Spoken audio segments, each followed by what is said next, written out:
Kasih-Mu menjadi teladan bagi kami Tuhan. Pengorbanan-Mu yang besar, kasih-Mu yang mulia, kasih-Mu yang tulus, membawa kami kepada keselamatan yang Tuhan rencanakan. Terima kasih, kami bersyukur Tuhan di pagi hari yang indah ini. Seberapapun kami yang hadir bersama-sama dalam ibadah di pagi hari ini, kami mau dan rindu lawatan Tuhan terjadi bagi setiap kami tanpa terkecuali. Berkati kami Tuhan, bahkan jemaat Tuhan yang ada di rumah saat ini atau di tempat lain sedang menyaksikan, mengikuti ibadah secara online. Kami serahkan mereka kepada Tuhan dalam perlindungan pertolongan Tuhan. Ketika kami mendengarkan kebenaran firman-Mu dengan hati yang sungguh-sungguh, dengan hati yang tertuju kepada Tuhan, maka berkat Tuhan tercurah bagi kami hari ini. Kami rindu terjadi dalam kehidupan kami. Berkati kami sekalian, bahkan hamba-Mu yang ada di depan. Dalam kesederhanaan hamba berserah kepada Tuhan. Hamba-Mu adalah alat di tangan-Mu yang Engkau pakai untuk menjadi saluran berkat bagi kami semua. Kami tidak lebih dari siapapun. Kami semua adalah sama di hadapan-Mu. Itu sebabnya kami menyerah kepada Tuhan. Kami tahu Tuhan bersama-sama dengan kami. Terima kasih Bapak, beri pengertian hikmat yang baru yang berasal dari sorga, menaungi, menjamah setiap kami, sehingga kebenaran firman-Mu boleh sungguh-sungguh kami pahami. Dan lebih daripada itu, kami melakukannya dalam kehidupan kami. Ini doa kami Bapak, di dalam nama Tuhan Yesus kami berdoa. Haleluya. Mari orang percaya sama-sama katakan amin. Shalom Bapak Saudara. Ada sukacita, amin. Haleluya. Ya, saya percaya. Saya melihat jemaat gereja Presbyterian diberkati Tuhan sepanjang minggu, bahkan sepanjang perjalanan kita sampai saat ini. Itu semua adalah karena pertolongan Tuhan. Saya percaya bahwa kita semua dengan rasa syukur, dengan hati yang terbuka, dengan hati yang tertuju kepada Tuhan, kita mau dan mengasihi Dia dan sungguh-sungguh beribadah kepada Dia. Mari Bapak Saudara, kita akan belajar satu perikop dari kebenaran firman Tuhan di pagi hari ini. Saya rindu masing-masing kita harus, ini menjadi sebuah keharusan untuk mendapatkan sesuatu dari kebenaran firman Tuhan. Ya, firman Tuhan katakan bahwa apa yang keluar dari mulutku itu tidak akan pernah berlalu dengan sia-sia. Seperti itu ya.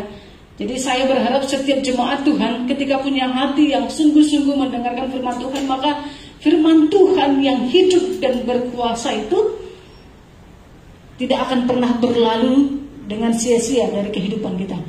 Dalam Lukas pasal yang ke-10 ayat 25 sampai 37. Dalam Lukas yang pasal ke-10 ayat 25 sampai 37, ya ini adalah perikop atau sebuah cerita yang sudah sering kali kita dengar bersama. Kita akan baca bergantian Bapak Saudara, ayat 25, nanti Bapak Saudara baca ayat 26 bergantian sampai ayat ke-37. Pada suatu kali berdirilah seorang ahli Taurat untuk mencoba Yesus. Katanya, "Guru, apa yang harus kuperbuat untuk memperoleh hidup yang kekal?" Jawab Yesus kepadanya, "Apa yang tertulis dalam Taurat? Apa yang kau baca di sana?"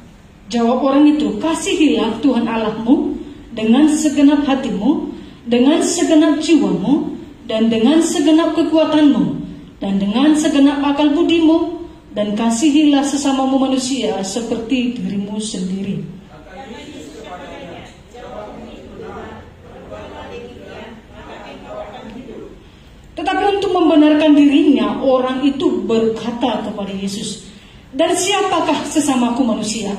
Jawab Yesus, "Adalah seorang yang dulu jadi biasa di gerejaku. Dia pernah menyambut yang sebaliknya orang-orang yang sisa-sisa. Tetapi dia juga menyadari Kebetulan ada seorang imam turun melalui jalan itu. Ia melihat orang itu, tetapi ia melewatinya dari seberang jalan.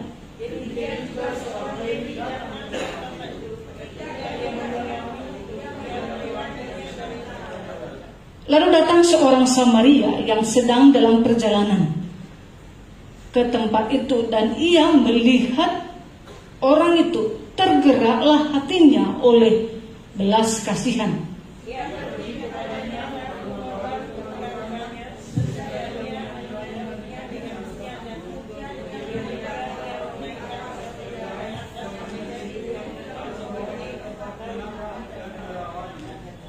Keesokan harinya ia menyerahkan 2 dinar kepada pemilik penginapan itu. Katanya, rawatlah dia, dan jika kau belanjakan lebih dari ini, aku akan menggantinya waktu aku kembali.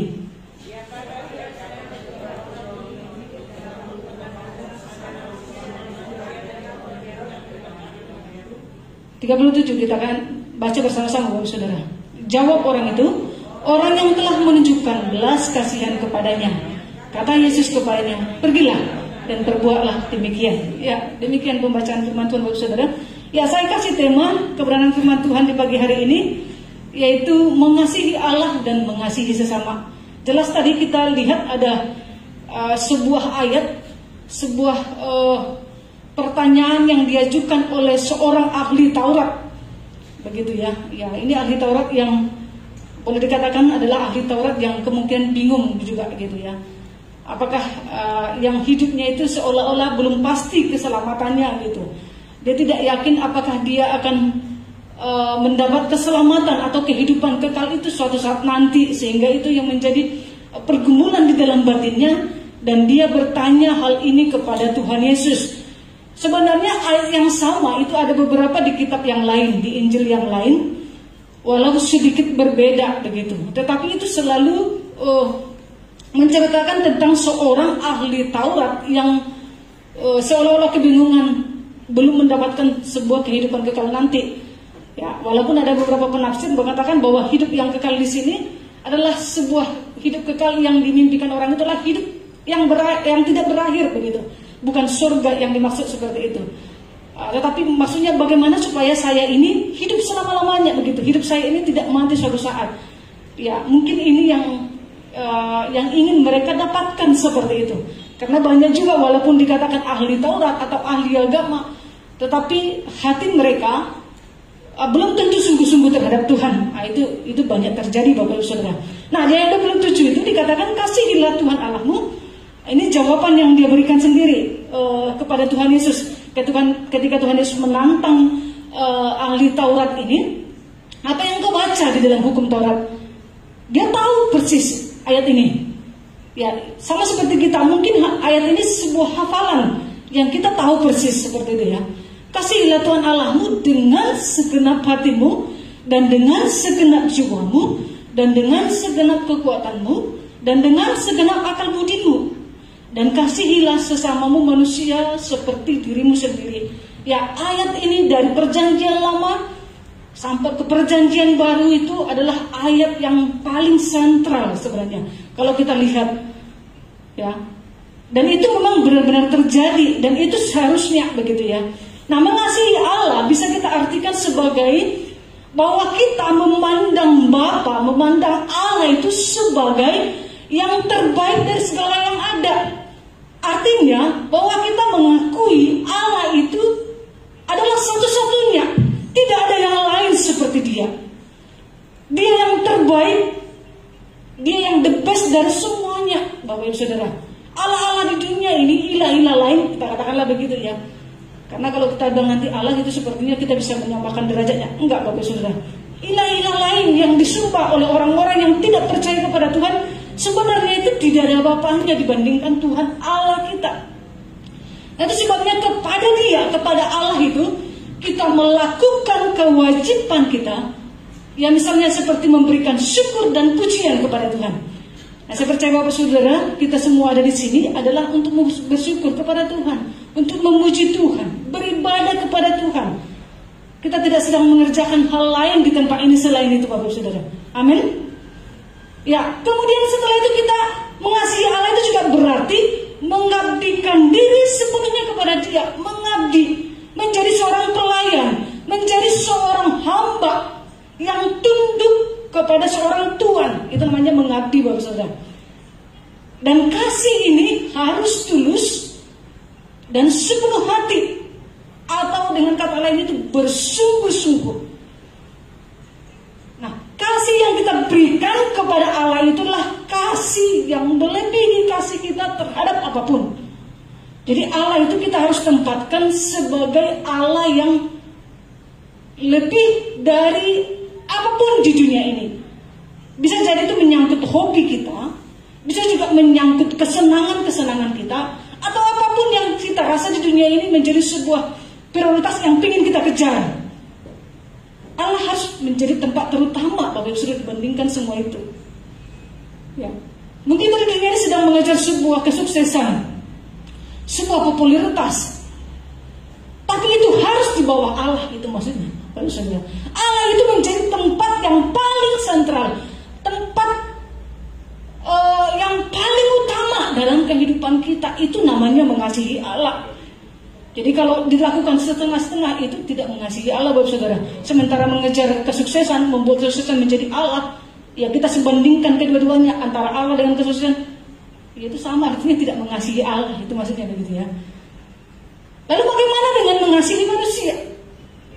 Nah, ini juga dilakukan dengan mudah. Kenapa mudah, Bapak Saudara? Karena dikatakan di situ ukurannya adalah mengasihi sesama seperti diri sendiri. Yang mengasihi sesama seperti diri sendiri.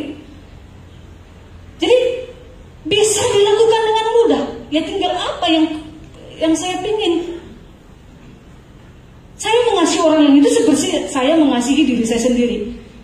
Nah, itu sebabnya kita perlu di sini mengharapkan hal-hal yang baik bagi semua orang. Hal-hal yang baik bagi semua orang. Kita rindu orang lain itu diberkati. Kita rindu orang lain itu mendapatkan yang baik, sama halnya seperti kita juga mendapatkan hal yang baik. Kita mau orang lain itu mendapatkan berkat Tuhan, sama halnya seperti kita mendapatkan berkat Tuhan. Nah, oleh karena itu kita harus berbuat baik kepada semua orang dan tidak menyakiti siapapun. Tidak menyakiti siapapun. Memperlakukan orang lain seperti kita layaknya diperlakukan. Itu kebenaran firman Tuhan, Bapak Ibu Saudara. Ya, kalau kamu mau orang lain berbuat apa kepadamu, berbuatlah seperti itu kepada mereka. Kalau kamu mau dihargai, ya hargailah orang lain, begitu ya. Kalau kamu mau diperbuat baik sama orang lain, berbuatlah yang seperti itu kepada mereka. Jadi seperti yang kita inginkan itu seperti yang kita ingin dapatkan dari orang lain, maka kita juga harus melakukan yang sama kepada orang lain. Walaupun kenyataannya sering meleset juga. Kadang-kadang kita berbuat baik kepada orang lain, belum tentu dapat baik juga kan. Ya, kadang-kadang dapat yang jahat juga. Tetapi ya itu sebenarnya sangat umum, Bapak Ibu Saudara. Ketika orang melakukan hal yang baik, ya karena dia juga mengharapkan sesuatu yang baik, ya umumnya selalu dapat balasan sebenarnya begitu. Nah, Alkitab kita menyebut yang dua hukum tadi itu, mengasihi Allah dan mengasihi sesama kita itu sebagai hukum yang utama dan terutama, dikatakan dalam firman Tuhan. Sebagai hukum yang utama dan terutama. Dan kedua-duanya ini di dalam ayat-ayat yang kita baca dalam firman Tuhan, ketika disebutkan, itu memiliki kesejajaran, Bapak Ibu Saudara. Artinya tidak ada yang lebih tinggi dan tidak ada yang lebih rendah. Dan itu sebabnya juga dia, karena dia sejajar, dia tidak mungkin bisa lepas satu dengan yang lain. Cukup mengasihi Allah, tetapi tidak mengasihi sesama. Tidak bisa seperti ini. Jago dalam mengasihi Allah, tapi tidak pandai mengasihi sesama. Enggak juga bisa, Bapak Saudara. Atau jago dalam mengasihi sesama, tetapi tidak mengasihi Allah. Ada juga, ya. Tapi enggak bisa juga, Bapak Saudara. Ya. Jadi itu sebabnya harus dikatakan bahwa di dalam hukum Taurat yang ke-10 itu, walaupun ada banyak penjabarannya itu nanti, kalau di dalam ibadah orang Israel itu banyak penjabarannya dari ke-10 hukum itu. Dalam 10 hukum itu, hukum yang pertama sampai keempat itu adalah mengatur hubungan antara manusia dengan Tuhan. Mengatur antara hubungan manusia dengan Tuhan, itu hukum yang pertama sampai keempat. Dan hukum yang kelima sampai yang ke-10 adalah mengatur hubungan antara manusia dengan sesamanya. Jadi nggak bisa dilepaskan satu dengan yang lain. Ya, itu yang sebabnya kita punya simbol kekristenan itu salib, Bapak Saudara ya. Ya, kalau ke atas itu berarti hubungan kita, itu bicara tentang hubungan kita dengan Tuhan. Lalu kemudian kalau ke samping itu bicara tentang hubungan kita dengan sesama. Coba kalau lepas salah satunya. Ya, jadi nggak sebanding. Dan itu bukan menjadi sebuah simbol bagi kita.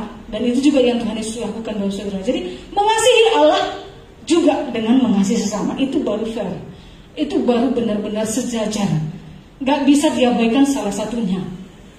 Nah, dalam konteks yang kita bicarakan, yang kita lihat, yang kita baca pada pagi hari ini, kita lihat beberapa orang gagal dalam kedua hal di atas. Sebagiannya hanya berhasil melakukan yang satu, tetapi mengabaikan hal yang lain. Khususnya itu didominasi oleh para ahli Taurat dan kemudian imam dan Lewi itu. Mereka sangat jago mengasihi Allah.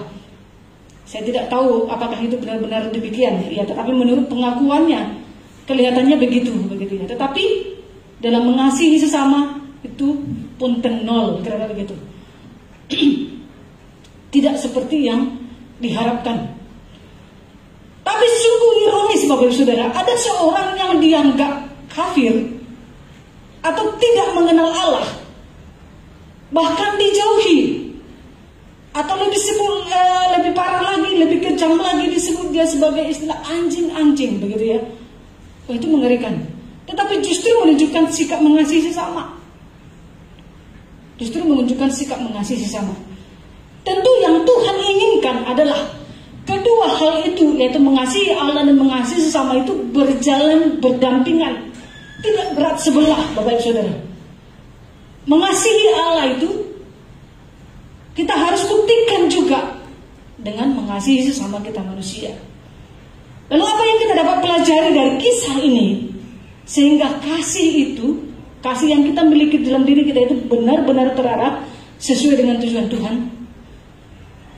Nah, yang pertama, Bapak Saudara, kita akan belajar dari kebenaran firman Tuhan. Yang pertama, kasih itu mengungguli peraturan-peraturan.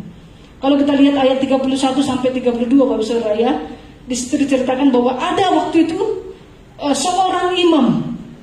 Dikatakan di situ ayat 31 sampai 32. Kebetulan ada seorang imam turun melalui jalan itu. Ia melihat orang itu, tetapi ia melewatinya dari seberang jalan. Kemudian ayat 32, demikian juga seorang Lewi datang ke tempat itu. Ketika ia melihat orang itu, ia melewatinya dari seberang jalan.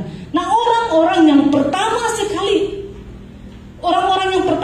melihat orang yang sekarat itu karena dirampok habis-habisan, siapa, Bapak Saudara?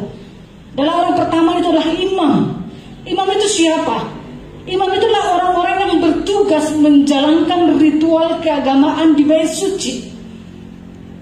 Mereka punya tugas tanggung jawab yang besar di bait suci.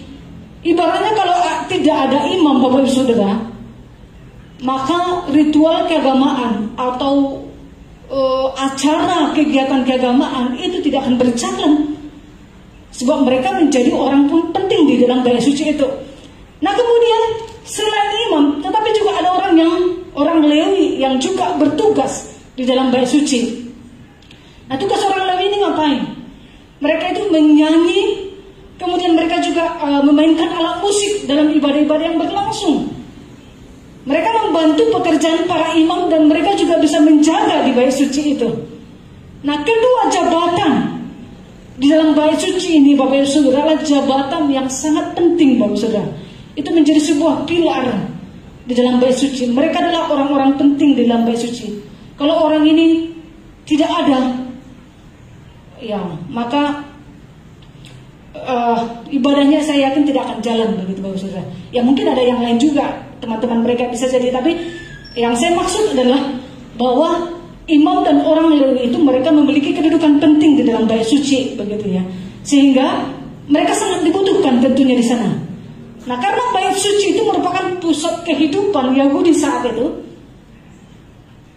Bait suci itu adalah sebuah tempat yang begitu diagungkan oleh orang Israel saat itu. Itu lambang kemegahan yang luar biasa.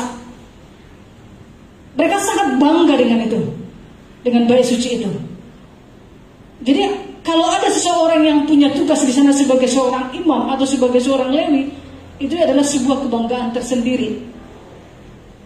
Ya, Bapak Saudara. Misalnya kalau di istana itu kan megah gitu ya. Itu lambang negara kita. Gak ada seorang pun yang bisa merebutkan istana, atau gak ada seorang pun yang bisa berbuat macam-macam, berbuat jahat kepada istana. Wah, itu seluruh rakyat bisa bergerak maju untuk menyerang orang itu. Nah, jadi seorang kepala staf presidenan atau siapapun yang ada di istana tinggal itu menjadi orang penting, Bapak Saudara. Nah, itu seperti itu. Jadi Bait Suci adalah sebuah tempat yang mereka kagumi, yang mereka banggakan luar biasa. Jadi orang-orang yang bekerja di Bait Suci tentu memiliki rasa kebanggaan, Bapak Ibu Saudara. Nah, apa aturan yang berlaku bagi orang ini, imam atau orang Lewi ini? Dalam Bilangan 19 ayat 11 dikatakan di situ, orang yang kena kepada mayat, ia najis 7 hari lamanya. Kemudian dalam Bilangan 21 ayat 1 juga dituliskan, Tuhan berfirman kepada Musa, berbicaralah kepada para imam, anak-anak Harun, dan katakanlah kepada mereka, seorang imam janganlah menajiskan dirinya dengan orang mati di antara orang-orang sebangsanya. Jadi mereka punya aturan, imam dan orang Lewi, karena mereka punya kedudukan yang bagus, kedudukan yang tinggi di Bait Suci. Mereka punya aturan-aturan khusus yang tidak boleh dilanggar, Bapak Ibu Saudara. Yang tidak boleh diabaikan. Karena itu menyangkut keberadaan dia sendiri, menyangkut identitas dia sendiri. Nah, kemungkinan besar, Bapak Saudara, ketika imam itu turun melalui jalan itu, dia tidak lihat dan dia tidak periksa betul-betul apakah orang itu masih hidup atau sudah mati. Jadi mungkin dalam konsep berpikirnya itu adalah orang itu sudah mati, maka saya tidak boleh menajiskan diri. Saya jangan sampai bersentuhan dengan orang ini, Bapak Saudara. Sebab kalau dia bersentuhan dengan orang mati, maka otomatis pekerjaan yang sedang dia akan lakukan itu akan batal, Bapak Saudara. Jadi kemungkinan besar imam itu menganggap orang itu sudah mati dan dia tidak mau menolongnya. Karena itu bisa menyebabkan dia najis dan tidak akan bisa melakukan tugasnya di Bait Allah. Nah, Bapak Saudara, kalau kita baca di dalam Bilangan pasal 19 ayat 1 sampai 10, orang-orang Israel atau seorang imam ketika dia memulihkan dirinya dari kenajisan itu membutuhkan waktu yang sangat lama, Bapak Saudara. Tadi dia najis 7 hari. Pemulihannya lagi juga membutuhkan waktu dan membutuhkan biaya. Nah, seorang imam dia harus melakukan kegiatan yang rumit dan mahal untuk mentahirkan dirinya kembali. Jadi inilah kemungkinan alasan imam itu tidak menolong orang ini, karena lebih mementingkan dirinya daripada menolong sesama. Ini yang dialami oleh imam itu, Bapak Saudara. Dan kemudian bagaimana dengan orang Lewi? Ya, orangnya hampir sama juga. Ya, punya aturan semacam itu. Orang yang kedua adalah orang Lewi. Bisa juga menjadi alasan yang sama dengan imam itu, dan bisa juga dia punya kekhawatiran sendiri, Bapak Saudara. Misalnya begini, itu kan jalan turun, nanti saya akan ceritakan Yerusalem itu ke Yeriko. Biasanya kalau ada katakanlah itu perampok-perampok tadi itu, perampok-perampok atau bandit itu, mereka membuat jebakan, Bapak Saudara. Ketika dalam perjalanan sepi seperti itu, para bandit atau perampok itu membuat jebakan. Teman mereka sendiri mereka pukulin habis-habisan sampai udah bonyok-bonyok, udah setengah mati, dan kemudian dilemparkan di tengah jalan. Supaya ketika ada orang yang berniat menolong itu, mereka langsung tangkap orang yang menolong tadi. Itu banyak sering terjadi, Bapak Saudara ya. Jadi itu bukan pengalaman masa sekarang. Sekarang juga kan banyak cerita-cerita seperti itu. Orang kelihatannya berniat menolong, tapi malah jadi tumbal begitu. Jadi malah dapat bencana. Ya, karena itu jebakan begitu. Jadi kemungkinan besar dalam pikiran seorang Lewi itu begitu.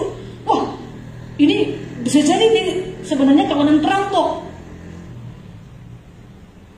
Jadi dia menghindari hal tersebut. Ya, tidak mau repot lah begitu. Atau tidak mau mendapatkan sesuatu yang bahaya, yang lebih bahaya begitu, yang membuat dirinya mengalami kecelakaan seperti itu. Nah, imam dan Lewi itu sebenarnya sedang mengikuti aturan hukum Taurat, Bapak Saudara, yang diperintahkan kepada mereka. Karena mereka itu adalah pelaksana khusus kegiatan keagamaan. Di dalam hal ini, mereka adalah orang-orang yang taat, Bapak Saudara. Taat dengan agama, taat dengan aturan yang disampaikan kepada mereka. Orang yang jago, kalau kita bilang itu, beribadah kepada Tuhan. Justru ketaatan keagamaan mereka itu, mereka bisa berbuat seperti itu. Nah, sebenarnya kalau lihat alasan ini, Bapak Saudara, dalam pikiran kita bisa membenarkan mereka. Iya juga lah, nanti kalau misalkan terjadi sesuatu apa-apa kepada dia, kan lebih baik menghindar. Ya kan, dia ngikutin aturan begitu. Aturannya seperti itu, ya ikutin dong. Nah, bisa kita membenarkan secara pikiran demikian terhadap tingkah kedua imam dan Lewi ini, Bapak Saudara. Namun dalam konteks menolong atau mengasihi sesama manusia, mereka sudah gagal, Bapak Saudara. Mereka sudah gagal. Karena ya, kita lihat jawaban Tuhan Yesus selanjutnya nanti begitu ya. Jadi dalam hukum Taurat, Bapak Saudara, sebenarnya itu tidak salah. Aturan itu yang disampaikan dalam hukum Taurat itu tidak salah. Tetapi orang yang mengaplikasikannya yang sering keliru. Dia tidak bisa memilah, dia tidak bisa menyambungkan keduanya menjadi sesuatu yang utuh. Ya. Bagi sebagian orang ini barangkali kalau mengasihi Allah itu menjadi lebih utama dari semua hal yang ada, termasuk dengan mengasihi sesama. Nah, itu yang dia tidak mampu lakukan. Padahal dari surga Tuhan kita melihat orang-orang yang benar-benar melakukan sesuai dengan hukum yang Tuhan maksud adalah ketika dia menyeimbangkan bagaimana dia mengasihi Allah dan kemudian juga bagaimana dia mengasihi sesamanya. Nah, kalau kita melihat Tuhan Yesus dalam perjanjian baru, kasih yang ditunjukkan oleh Tuhan Yesus seringkali kelihatannya bertabrakan dengan aturan-aturan hukum. Yesus seringkali menyembuhkan orang sakit pada hari Sabat. Sementara aturan hari Sabat apa? Tidak boleh bekerja, tidak boleh menyentuh apa-apa. Itu adalah hari khusus, hari Tuhan. Tetapi kenapa Yesus menyembuhkan orang pada hari Sabat? Ya, itu seolah-olah bertabrakan, Bapak Saudara. Bukankah Tuhan kita adalah Allah yang tidak tahu aturan atau tidak taat hukum? Apakah seperti itu, Bapak Saudara? Bukan, Bapak Saudara. Dia adalah tahu semuanya. Tuhan Yesus tahu hukum itu dan dia adalah taat dengan hukum. Dia adalah Allah yang Maha Tahu dan dia adalah Allah pembuat hukum. Jadi tidak ada sesuatu yang bertabrakan, tetapi manusia seringkali melihatnya sebuah tabrakan yang tidak boleh dilanggar, begitu ya. Hukum yang tidak boleh dilanggar. Padahal sebenarnya kalau kita lihat di situ adalah karena nafsu manusia yang hanya mau kepentingan dirinya sendiri yang perlu. Kalau seandainya misalkan Tuhan Yesus katakan, kalau ada, gak usah dulu saudaramu, Tuhan Yesus katakan begitu ya. Di hari Sabat, gak usah saudaramu dulu, binatangmu saja dulu jatuh ke dalam jurang. Apakah kamu akan diam? Gak usah dulu saudara begitu, gak usah dulu papa mama. Tapi binatangmu saja jatuh ke dalam jurang. Mungkinkah kamu diam? Tuhan katakan begitu, Bapak Saudara. Mereka nampaknya tidak suka kalau orang lain yang mendapat belas kasihan, tapi dirinya sendiri kalau dia dapat belas kasihan sepertinya mau begitu.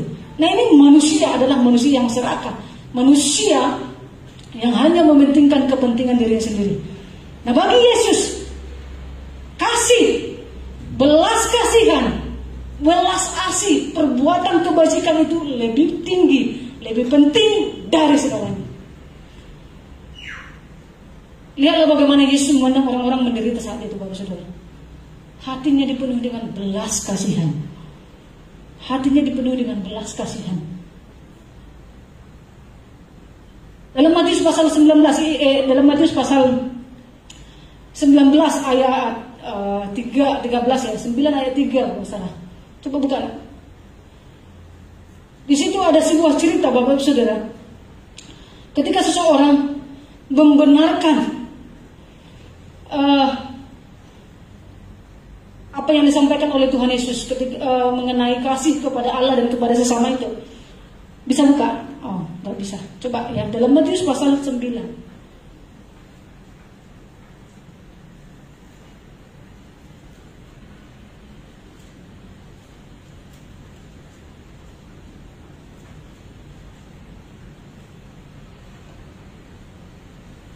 Ya, ini mengenai seorang yang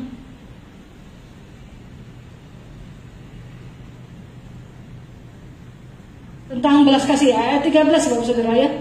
Matius pasal 9 ayat 13 dikatakan sini, jadi pergilah dan pelajari arti firman ini. Tantangan Tuhan Yesus kepada ahli-ahli Taurat dan orang-orang Farisi saat itu. Jadi pergilah dan pelajarilah arti firman ini. Yang ku kehendaki ialah belas kasihan dan bukan persembahan. Karena aku datang bukan untuk memanggil orang benar, melainkan orang berdosa. Jadi Tuhan Yesus menghendaki belas kasihan, bukan persembahan. Seberapa banyak persembahan kita, apa yang ingin kita sembahkan kepada Tuhan, tetapi kita mengabaikan belas kasihan, kita mengabaikan kasih, itu di mata Tuhan nol. Tidak ada apa-apanya. Sebenarnya ayat ini dikutip dari Hosea pasal 6 ayat 6. Bunyinya seperti ini. Sebab aku menyukai kasih setia dan bukan korban sembelian, dan menyukai pengenalan akal Allah lebih daripada korban-korban bakaran. Jadi Tuhan lebih menyenangi belas kasihan, hati yang tersentuh ketika melihat orang lain susah dan kita menolong. Tuhan lebih melihat hal seperti ini daripada persembahan-persembahan, daripada sukacita sorak-sorai kita, ibadah kita kepada Tuhan. Ini dikatakan dalam firman Tuhan. Ya, jadi sangat luar biasa Bapak Saudara. Ya, belas kasihan. Nah, ada seseorang juga ahli Taurat bertanya kepada Tuhan Yesus mengenai hidup kekal juga, sama dalam Matius 12-an itu juga dikatakan. Dan dia berkata, Tuhan kan menyukai menyukai belas kasihan bukan korban sembelihan. Tuhan Yesus katakan, benar katamu. Dan Tuhan Yesus puji orang itu, dikatakan, engkau tidak jauh dari kerajaan surga. Engkau tidak jauh dari kerajaan surga. Artinya belum dapat, belum sampai. Kalau cuman sampai di pengetahuan aja. Nanti kita akan bicarakan tentang surga. Jadi saya memahaminya demikian. Selama kita berpusat pada kepentingan, tidak berpusat pada kepentingan diri kita, kasih yang kita perbuat kepada seseorang itu adalah yang memerlukan pertolongan, itu adalah hal yang tepat. Tidak berpusat kepada kepentingan diri kita. Ketika kita melakukan kasih kepada seorang yang membutuhkan pertolongan, itu adalah hal yang tepat. Meskipun itu seolah-olah sedang melanggar aturan. Banyak orang yang hanya mengutamakan aturannya, tetapi mengabaikan belas kasihannya. Tidak ada kasihnya. Banyak sekali Bapak Saudara. Mungkin Bapak Saudara ketemu dengan banyak hal di dalam kehidupan sehari-hari. Entah sedang bekerja, entah sedang melakukan apapun. Ini pasti sering ketemu. Saya akan lebih memilih aturan ini atau memilih belas kasihan. Itu tergantung Bapak Saudara mengaplikasikan firman Tuhan ini dalam kehidupan sehari-hari. Ya kan? Kalau misalkan di tempat pekerjaan, aturannya adalah bahwa saya tidak boleh datang telat, tidak boleh datang terlambat. Tetapi hari itu, misalkan minggu kemarin, pipi saya bengkak, Bapak Saudara. Kucingnya bengkak, jadi saya nggak tahu masalah di mana. Mungkin giginya sakit, karena sakitnya nggak terasa, tapi tiba-tiba aja pipi saya bengkak. Lalu, ya kami nggak boleh telat juga masuk ke sekolah Bapak Saudara. Saya minta izin. Saya bilang, Pak maaf ya saya datang terlambat karena saya harus ke klinik dulu, seperti itu. Coba kalau misalkan pemimpin saya bilang, aturan-aturan lah, mau itu cuma sakit kecil aja pun, nanti saja misalkan kalau udah pulang sekolah. Kalau orang tidak punya belas kasihan, ini contoh kecil Bapak Saudara, itu sering terjadi dalam kehidupan kita. Mana yang kita lebih tonjolkan? Tapi hati-hati juga ketipu Bapak Saudara, ya, karena seringkali orang karena takut ketipu lalu kemudian aturan, kalau udah aturan udah gitu. Kita harus tahu membenarkannya. Disinilah perlu hikmat khusus dari Tuhan. Mana hal-hal yang bisa kita lakukan untuk menunjukkan belas kasihan kepada orang lain, dan mana yang hanya tipu-tipuan oleh orang-orang yang tidak bertanggung jawab. Hati-hati, yaitu perlu hikmat khusus, Bapak Saudara. Jadi yang penting jangan berpusat kepada kepentinganmu sendiri, kepada keinginanmu sendiri, tetapi mengabaikan orang lain yang membutuhkan pertolongan. Jadi kasih itu mengungguli peraturan-peraturan, Bapak Saudara. Yang kedua, kasih itu tidak rasis. Kasih itu tidak rasis. Dikatakan di dalam ayat 33 sampai 34. Lalu datang seorang Samaria yang sedang dalam perjalanan ke tempat itu. Dan ketika ia melihat orang itu, tergeraklah hatinya oleh belas kasihan. Ia pergi kepadanya lalu membalut luka-lukanya. Sesudah ia menyiraminya dengan minyak dan anggur. Kemudian ia menaikkan orang itu ke atas keledai tunggangannya sendiri, lalu membawanya ke tempat penginapan dan merawatnya. Setelah kita lihat, ada seseorang di dalam sini diceritakan, tempat kejadiannya itu seseorang yang turun itu dari Yerusalem ke Yeriko. Ya, menurut sejarah, perjalanan dari Yerusalem itu ke Yeriko, Yerusalem ini kalau lihat petanya atau kalau lihat posisinya itu di atas puncak, maksudnya lebih tinggi begitu ya. Posisinya lebih tinggi dibandingkan dengan Yeriko. Jadi perjalanan dari Yerusalem ke Yeriko ini membutuhkan maksudnya perjalanan panjangnya itu sekitar 27 km. Ya, 27 km. Dan di sekitar jalan itu ada terbentang jalan yang menurun sekitar 1000 meter. Menurun, ya. Dan di wilayah ini tidak berpenghuni, Bapak Saudara. Tidak berpenghuni. Tidak ada penduduk. Dan tidak ada tanaman. Dan tempat itu hanya ditandai dengan batu-batu karang kapur, ya. Batu-batu karang kapur. Dan kedua sisi jalan itu, kedua sisinya itu adalah jurang. Kedua sisi jalan itu jurang. Jadi tempatnya itu adalah tempat yang bisa dikatakan tempat yang mengkhawatirkan untuk dilalui, sehingga orang menyebut tempat itu seperti jalan berdarah, karena seringkali sebenarnya di sana itu ditemukan banyak kasus-kasus seperti ini. Jadi ada seseorang dikatakan di situ mengalami perampokan, kemudian bukan cuma dirampok, dipukulin juga habis-habisan sampai setengah mati, Bapak Saudara, sehingga tidak bisa bergerak sama sekali. Jadi korban dikatakan di sini tidak mempunyai identitas, tidak dicatat. Saya tidak tahu apakah ada identitasnya, tapi yang jelas firman Tuhan menuliskan tidak ada catatan orang itu siapa namanya, umurnya berapa, nggak ada catatan seperti ini. Biasanya kalau ada kecelakaan langsung yang dicari tahu itu apa? KTP, dicek dulu KTP-nya gitu kan, siapa orangnya, langsung siapa yang bisa dihubungin gitu ya, untuk bisa bertanggung jawab kalau masuk rumah sakit gitu ya. Dan kemudian diceritakan di situ dia jatuh ke tangan penyamun-penyamun yang bukan saja merampoknya habis-habisan, tetapi juga memukulnya, dan yang sesudah itu pergi meninggalkannya setengah mati. Jadi kalau tidak ada pertolongan segera, maka orang itu akan mati pasti, Bapak Saudara. Ya, jadi dari identitas yang kita baca ini, kita bisa pastikan sebenarnya korban ini adalah bukanlah seseorang yang punya kedudukan. Kalau orang punya kedudukan, tentu dia punya bawahan. Dia mungkin ada bodyguard-nya. Apa setidaknya dia punya transportasinya. Ya keledai lah, atau ya, kalau orang Israel kan tidak ada catatan orang Israel memakai kuda gitu. Mereka memakai keledai. Ya, tidak punya kedudukan. Bukan seorang bangsawan, bukan seorang cendekiawan, dan bukan juga sejarawan. Dia bukan orang penting, Bapak Saudara. Ya, dia bukan orang penting. Orang yang tidak ada apa-apanya barangkali. Jadi melihat data ini, saya yakin orang itu adalah orang yang susah. Bukan karena menjadi korban, bukan, tetapi karena memang kehidupannya adalah, saya yakin dia orang yang susah. Dan yang menarik sekali adalah, Bapak Saudara, si orang Samaria tidak mempertanyakan siapa dia. Bangun dulu. Kamu siapa? Di mana tinggalmu? Siapa bapakmu? Dan lain sebagainya. Enggak ada, Bapak Saudara. Yang dilihatnya adalah orang itu butuh pertolongan. Sebenarnya itu bisa jadikan seorang Yahudi yang benci dengan mereka. Tapi dia tidak peduli. Pikiran-pikiran semacam itu diabaikan. Orang ini perlu diselamatkan terlebih dahulu, tanpa memperhitungkan dan mempertimbangkan apa yang akan terjadi setelah itu.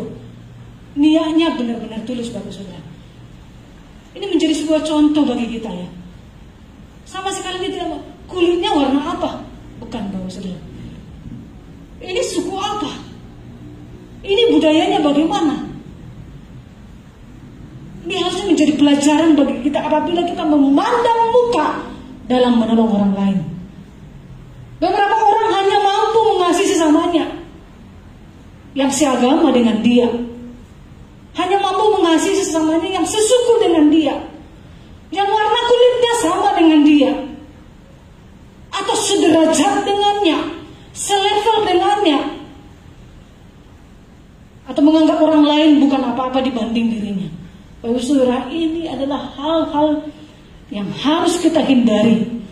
Ini bukan cuma secara nasional atau bukan nasional, internasional, seluruh dunia sedang bergelut dengan ini supaya orang tidak rasis. Nah, firman Tuhan sudah lebih dulu mengajarkan kita bahwa ketika menolong orang lain itu jangan lihat siapapun dia. Orang itu adalah orang yang butuh pertolongan segera dari kita. Bukan karena dia sesuku dengan saya, bukan karena dia warna kulitnya dan lain sebagainya. Nah, saya mau katakan bahwa kalau kita berharga, maka orang lain juga berharga, Bapak Saudara. Kalau anak kita berharga, maka anak orang lain juga berharga. Apalagi di mata Tuhan dikatakan kita sama. Di mata Tuhan kita sama. Dalam Galatia 3 ayat 27-28 dikatakan begini, karena kamu semua yang dibaptis dalam Kristus telah mengenakan Kristus. Dalam hal ini tidak ada orang Yahudi atau orang Yunani, tidak ada hamba atau orang merdeka, tidak ada laki-laki atau perempuan, karena kamu semua adalah satu di dalam Kristus Yesus. Kita sama di hadapan Allah. Entahkah posisi kita atau pekerjaan kita seorang pembantu, entahkah profesi kita sebagai seorang, apalah katakan yang tidak begitu penting, pemungut sampah barangkali, pemungut sampah. Mereka semua sama di hadapan Tuhan. Seringkali kita suka membanding-bandingkan. Kita merasa bahwa diri kita lebih berharga dari orang itu. Tidak, Bapak Saudara. Mungkin kita pendidikannya lebih tinggi, lalu kita memandang rendah orang yang tidak sekolah. Wah, itu sangat fatal salahnya. Semua kita sama di hadapan Tuhan. Nah, sebenarnya perumpamaan ini adalah gambaran Yesus sebagai anak tunggal Allah yang turun ke dunia, membalut luka-luka, menebus dosa, menyucikan, mensempurnakan, dan menyelamatkan manusia dari dosa. Adam adalah manusia pertama yang membawa pengaruh dosa itu kepada manusia. Itu adalah gambaran dari Allah yang tidak memilih-milih, yang tidak memandang muka, yang tidak harus melihat kesamaan dengan seseorang untuk menolong. Jadi Tuhan Yesus memberikan teladan ya dari dirinya ketika dia menyelamatkan kita, bukan lihat siapa kita, bukan lihat apa kedudukan kita, bukan lihat apa yang kita punya. Tidak, Bapak Saudara. Kalau Tuhan Yesus sempat memandang muka, saya yakin kita bukan orang yang diselamatkan. Ada belas kasihan yang dimilikinya itu tidak memandang muka, tidak memandang siapa Anda dan saudara dan saya. Itu kasih yang luar biasa. Jadi kasih itu tidak rasis. Mari kita belajar tentang hal ini, Bapak Saudara. Ketika kita menolong orang lain, jangan pertimbangkan dia sukunya apa, agamanya apa. Ya, seringkali orang-orang yang taat kepada aturan agama sering memperlihatkan hal ini. Kalau seagama dengan dia baru dia tolong. Wah, itu jangan sampai kita berlaku demikian. Yang ketiga, Bapak Saudara, selain kasih itu mengungguli peraturan-peraturan, kasih itu tidak rasis. Yang ketiga, kasih itu membutuhkan aksi segera. Ayat 37, Tuhan katakan di situ, jawab orang itu. Ketika Tuhan katakan siapa di antara yang mereka itu disebut sebagai sesama manusia, Jawab orang itu, orang yang telah menunjukkan belas kasihan kepadanya. Kata Yesus kepadanya, pergilah dan berbuat demikian. Nah ini si ahli Taurat ini masih rasis juga di sini. Pada jelas Tuhan Yesus bilang orang Samaria gitu. Tapi dia berkatakan orang yang telah menunjukkan belas kasihan. Masih nggak mau sebut dari mulutnya itu tentang orang Samaria. Itu mengerikan tuh. Jadi sakit hatinya mungkin terlalu dalam, atau bencinya terlalu dalam sampai tidak mau menyembuhkan. Yesus saja menghajar, dia katakan orang Samaria begitu. Tapi dia pikir, ngapain sebut dia lagi? Jadi orang daripada, karena sebuah pertanyaan yang harus dijawab begitu kan? Dia bilang orang yang telah menunjukkan belas kasihan. Ya benar. Ya, Tuhan katakan pergi dan perbuatlah demikian. Ini sebuah perintah yang disampaikan oleh Tuhan Yesus. Dan saya sangat senang sekali dengan cara Tuhan Yesus mengajar si ahli Taurat ini. Luar biasa. Dia membiarkan orang lain menyimpulkan dan membuat keputusan sendiri. Itu ya. Ini perlu dilakukan Bapak Saudara. Biasanya juga saya senang meniru Tuhan Yesus. Kalau orang bertanya dengan saya kan nggak jawab. Orang selalu membutuhkan jawaban ya dan tidak. Gak usah ya dan tidak. Jawabannya adalah kita sampaikan begini-begini. Lalu silakan Anda putuskan sendiri mana yang kamu rasa benar. Jawabannya luar biasa. Ini cara Tuhan Yesus mengajar orang. Ketika orang bertanya, Tuhan Yesus, jarang dia berkata seperti ini. Tidak. Tetapi dia mengajar sedemikian rupa sampai orang itu putuskan sendiri, simpulkan sendiri mana yang patut untuk dilakukan. Jadi ketika dia memberikan jawab terhadap Tuhan Yesus itu, Tuhan Yesus katakan apa? Pergi dan perbuatlah demikian. Nah, pertanyaan siapakah sesamaku manusia dijawab oleh Yesus melalui sebuah perumpamaan ini ya. Dan kembali si ahli Taurat itu menjawab bahwa yang disebut sesama manusia itu adalah orang yang telah menunjukkan belas kasihan kepadanya. Lalu Tuhan Yesus berkata, pergilah dan perbuat demikian. Ini adalah sebuah perintah yang disampaikan oleh Yesus kepada orang yang sudah memiliki konsep yang benar tentang mengasihi Allah dan mengasihi sesama. Ini perintah disampaikan Tuhan Yesus kepada seseorang. Sekarang dia sudah tahu, sekarang dia sudah paham bagaimana mengasihi Allah dan bagaimana mengasihi sesama. Apa perintahnya? Pergi dan perbuat demikian. Artinya bahwa Tuhan Yesus tidak mau si ahli Taurat ini hanya menang di konsep. Menang di konsep, sudah tahu sih iya. Pikirannya sih bagus. Dan sekarang sudah semakin mengerti dan memahami. Tetapi tidak bisa berhenti sampai di sana. Ya, saya katakan tadi seperti sebuah cerita itu, dia tahu konsepnya bahwa yang Tuhan sukai itu adalah belas kasihan, bukan persembahan.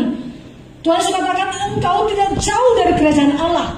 Itu pujian yang disampaikan kepada seorang ahli Taurat yang itu. Artinya hanya tahu saja tentang mengasihi Allah dan mengasihi sesama, tetapi tidak ada perbuatan, itu hanya engkau tidak jauh dari kerajaan Allah. Masih cuma tahu saja, tapi belum melakukan.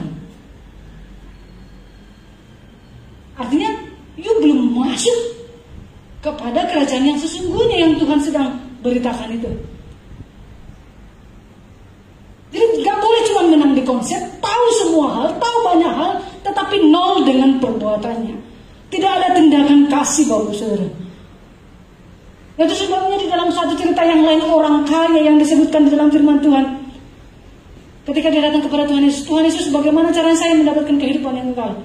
Apa yang kau baca dalam Taurat? Tuhan katakan, kasihilah ini, kemudian jangan berzina, jangan mencuri dan lain sebagainya. Apa yang disampaikan dalam hukum Taurat. Terus katakan, ya lakukanlah itu. Lalu orang itu bilang, saya sudah melakukannya sejak saya dari kecil. Lalu yang terakhir Tuhan Yesus tantang dia, sekarang pergi, jual milikmu, jual hartamu, bagi-bagikan kepada orang miskin. Setelah itu datanglah kemari dan ikutlah aku. Apa yang terjadi Bapak Saudara ketika Tuhan Yesus menantang orang itu seperti itu? Dikatakan dalam firman Tuhan, dia pergi dengan sedih sebab hartanya banyak. Ya kan? Jadi orang cuma tahu, aku tahu ini, aku tahu itu, aku tahu itu. Tapi ketika ditantang untuk melakukannya, nol hati artinya sedih. Tidak bisa. Tak ada lagi tawar-menawar pun dengan Tuhan Yesus. Gimana kalau cuma setengah? Itu masih lumayan ya. Kalau setengah aja Tuhan gimana? Pun gak ada juga ya. Firman Tuhan mengatakan dia sedih.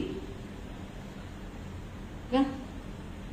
Itu respon yang lain. Beda dengan respon Zakheus, Bapak Saudara. Ya kan? Ketika dia mendapatkan Tuhan Yesus datang ke rumahnya, dia diselamatkan, apa yang dilakukan?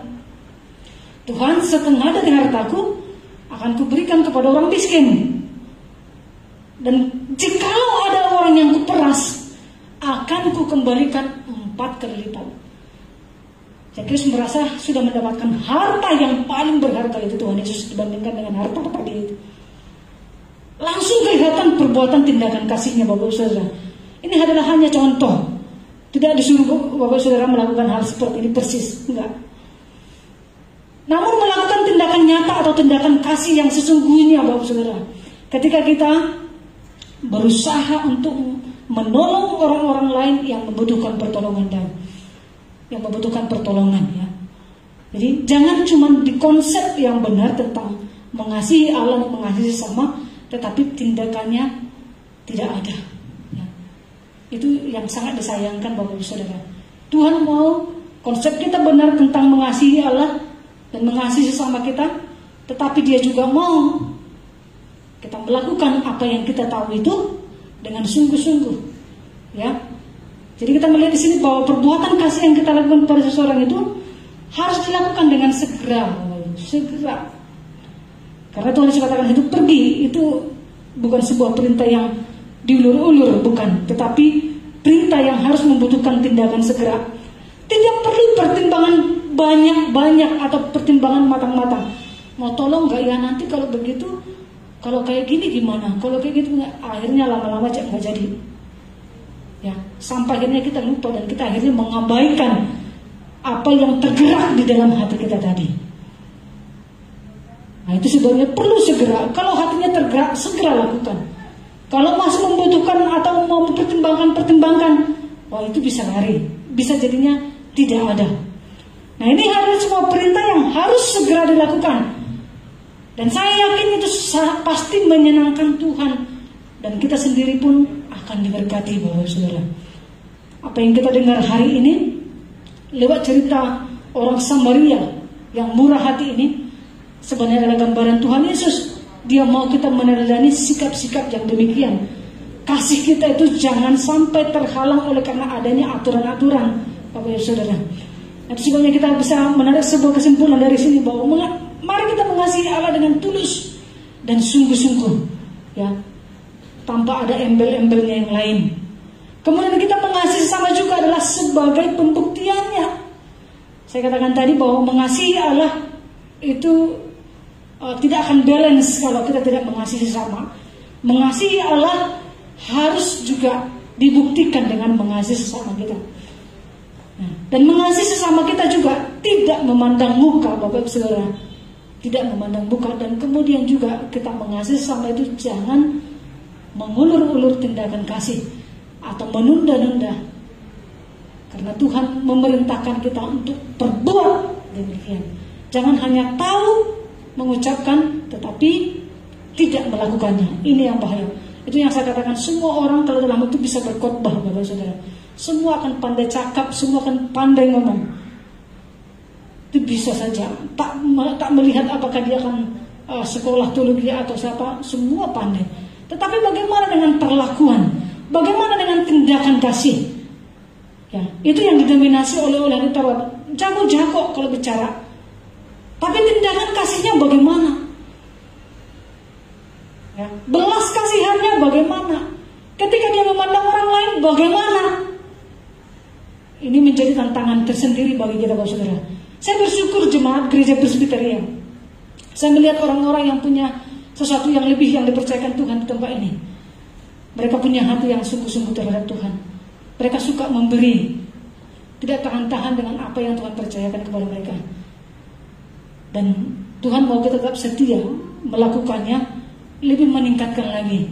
Karena memang ini tugas kita bersama, bukan tugas seseorang yang dikhususkan oleh Tuhan untuk itu, bukan Bapak Saudara. Setiap orang yang tergerak hatinya oleh belas kasihan segera melakukan pertolongan atau memberikan pertolongan kepada orang-orang yang membutuhkan. Amin. Untuk kebenaran firman Tuhan, mari kita berdoa Bapak Saudara. Terima kasih Tuhan untuk kebenaran firman-Mu yang sudah kami dengarkan. Cerita sederhana yang Tuhan sampaikan ribuan tahun yang lalu, yang sampai kini masih hidup. Kami percaya bahwa firman Tuhan ini diberikan kepada kami menjadi satu pelajaran penting, supaya kami bisa meniru, meneladani hal-hal yang Tuhan mau dalam kehidupan kami. Kami rindu kami menjadi orang Kristen yang tidak buta terhadap kasih kami terhadap sesama kami. Tuhan tolong kami, supaya kami bisa melakukan apa yang Tuhan mau, seperti yang Tuhan kehendaki. Tuhan menghendaki belas kasihan. Kami juga rindu menjadi anak-anak-Mu yang penuh belas kasihan terhadap orang-orang lain yang membutuhkan pertolongan, yang membutuhkan uluran tangan kami. Karena Engkau memilih kami, memakai kami menjadi saluran berkat bagi orang-orang lain. Kami percaya Tuhan, setiap saudara kami, jemaat gereja di tempat ini, dimanapun mereka berada, Engkau memberkati mereka secara khusus, supaya kami semua